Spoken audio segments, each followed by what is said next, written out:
봉지욱 기자의 새로운 특종 보도가 떴는데 충격입니다. 금요일 뉴공에서 스포한 이 윤명균이란 인물을 봉 기자의 변호인인 정구승 변호사가 접견했는데 한국 검찰에 협조를 하지 않자 태국이 고문까지 했다고 합니다. 이거 충격인데 관련한 영상 보시고 이어가 보겠습니다. 대선 직전에 정치 세력과 주태국에 있는 한국 대사관은 윤명균에게 국제송환법에 따라 한국 송환에 동의한다는 사인을 회유했고 같은 곳에 구속돼 있던 다른 한국인에게까지 접촉해서 대선 전에 반드시 윤명균을 한국으로 송환시켜야 한다. 윤명균이 한국 송환에 사인할 수 있게 살살 꼬셔주면 어떤 것이든 꼭 도와주겠다라고 회유를 했으나 윤명균이 제안을 거부하고 오히려 이 사실을 윤명균에게 알려 더 이상 회유할 수 없게 되자 태국 이민국 교도소 측에 요청해서 그때 윤명균이 태국의 이민국 교도소에 있었어요. 태국인들이 윤명균을 독방으로 끌고 가 한국 송환에 동의하라는 사인을 하라며 폭행했고 3일간 벽에 묶어놓고 온갖 고문을 하였습니다. 이거는 이제 김영진의 얘기죠. 그래서 저는 김영진이 어떻게 이런 내용을 알고 썼을까라고 궁금했어요. 근데 알고 보니까 작년에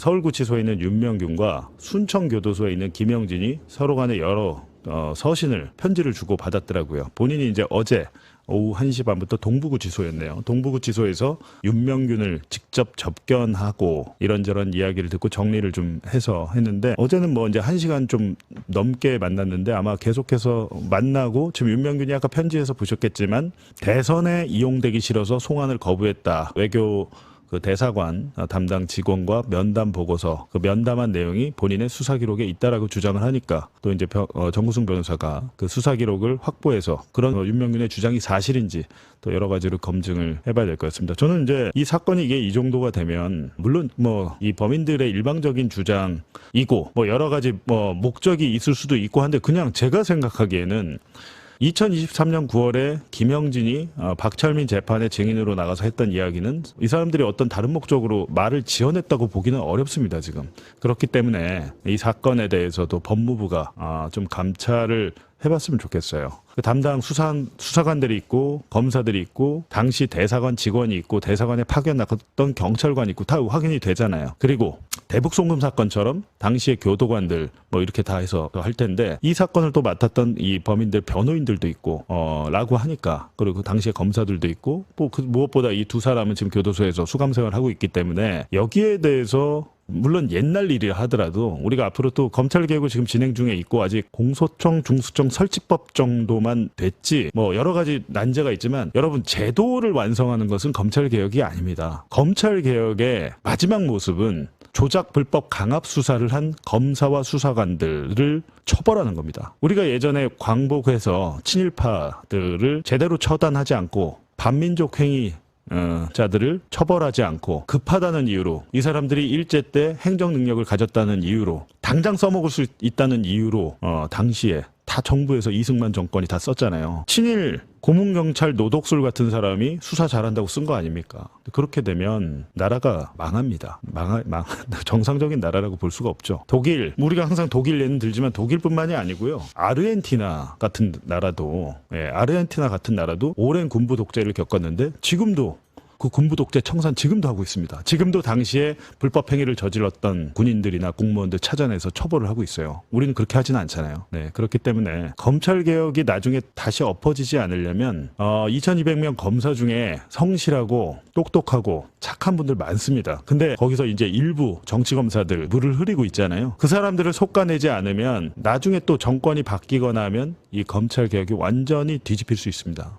불법 행위를 저지른 사람들은 어떤 불법 강압, 조작 행위를 했는지 수사를 해서 법적인 처벌을 하는 것이 온당하다. 그리고 이번에 이제 4월 달부터 이재명 대통령 사건 등 그러니까 7개 사건인데 4개는 이제 이재명 대통령 사건이고 2개는 문재인 정권 때 사건이고 1개는 제가 직접 당했던 윤석열 검찰에게 당했던 대선 개입 여론조작 특별수사팀 서울중앙지검에 반부패 수사부 옛날로 치면 특수부들이 10여 명의 검사들을 팀으로 꾸려서 언론사와 윤석열을 비판했던 검증 보도했던 언론사와 언론인들을 압수수색하고 주변인들을 괴롭히고 저는 당시에 제가 수사받는 것에 대해서는 크게 적은 없는데 제 주위 사람들을 너무 괴롭힙니다. 예전에 간첩 조작했듯이 지금도 그렇게 하고 있어요. 검찰이 빅브라더를 운영하고 있는데 여기에 대한 통제 권한 누가 이거를 감사원 감사나 이런 걸 할 수가 없습니다. 이번에 국정조사 때 이 부분에 대해서도 검찰의 무차별적인 정보 수집 불법적인 정보 저장에 대해서도 반드시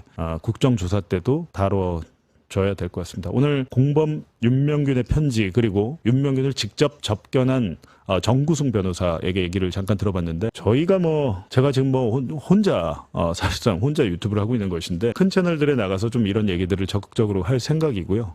법무부는 우리 정성호 장관님은 이 사건도 좀 심각하게 바라봐 주시고 여기에 대해서도 감찰을 한번 해보시는 게 좋을 것 같습니다. 대통령 이재명이기 이전에 인간 이재명이죠. 숱하게 예전부터 국가정보원의 사찰부터 시작해서 검찰로부터 수많은 불법 강압 조작 수사 이런 것들을 본인도 이제 피해자의 한 명 결과적으로 그것이 알고 싶다 방송이 조폭연루설 이게 허위사실로 대법원에서 확정이 됐으니 당연히 이제 사과를 하고 재발 방지 정상적인 언론사라면 야 이 방송이 그때 어떻게 나간 거야 라고 조사를 합니다. 조사팀을 꾸려서 조사를 하고 이런 일이 다음에는 일어나면 안 되겠다라고 재발 방지책을 마련해야 되는 게 정상적인 방송국의 모습인데 모르겠습니다. 왜 그렇게 했는지 왜 그렇게 해서 또 일은 키웠는지 심지어는 SBS 노조는 전국 언론 노조 소속임에도 불구하고 전국 언론 노조는 SBS 노조의 성명과 선을 그었습니다. 결과적으로 허위 사실로 드러났으면 사과해야 하는 것이 마땅하다라고 전국 언론 노조는 SBS 노조와 다른 뉘앙스, 다른 결의 성명을 발표했더군요.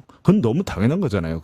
그게 무슨 언론 윤리가 어디 있고 거기서 왜 언론 탄압, 언론 길들이기가 왜 나옵니까? 그런 말은 윤석열 정권 때 했어야죠. 그때는 무서워서 한마디도 못하다가 지금은 말할 자유가 이제 막 생긴 건지 모르겠습니다. 네, 검찰 심각합니다. 그런데 검찰과 경찰이 각각 대통령 선거에 출마한 유력 후보인 이재명 올가매기에 진심이었다는 점 말고 또 하나의 의문점이 있습니다. 봉지욱 기자가 26일 매불쇼에서도 얘기했듯 검찰은 어떤 경로로 몇 달 뒤 그 알이 관련 추가 보도를 할 것이라고 알게 됐을까 하는 점입니다. 김영진의 마음을 돌리기 위해 그 알의 추가 보도를 미끼로 던진 셈이었습니다. 박철민의 헛소리와 망상 하나로만 조폭 연루설이 그토록 집요하게 이재명 죽이기에 활용된 과정 전체를 설명할 수는 없을 것입니다. 그러나 이번 사태는 검찰과 경찰, 언론의 합작이 있었기에 가능했다고 생각하는 것이 합리적일 것입니다. 즉, 이 부분 하나만으로도 검찰의 수사권을 주는 바보 같은 짓을 하면 안 됩니다. 경찰이 구속영장까지 신청했던 사건에 대하여 검찰이 시원하게 기각하고 경찰이 기소하라고 송치하였으나 검찰이 보안 수사 핑계로 봐주기 무혐의했던 사안이 이 건입니다. 이제 그 책임을 지도록 만들고 저들을 감옥에 보내야 합니다. 여러분들은 어떻게 생각하십니까? 공감하셨다면 소중한 언알바 후원 부탁드립니다. 댓글에 고정된 내용을 통해 많은 사랑 부탁드리며 언알바는 오늘도 최선을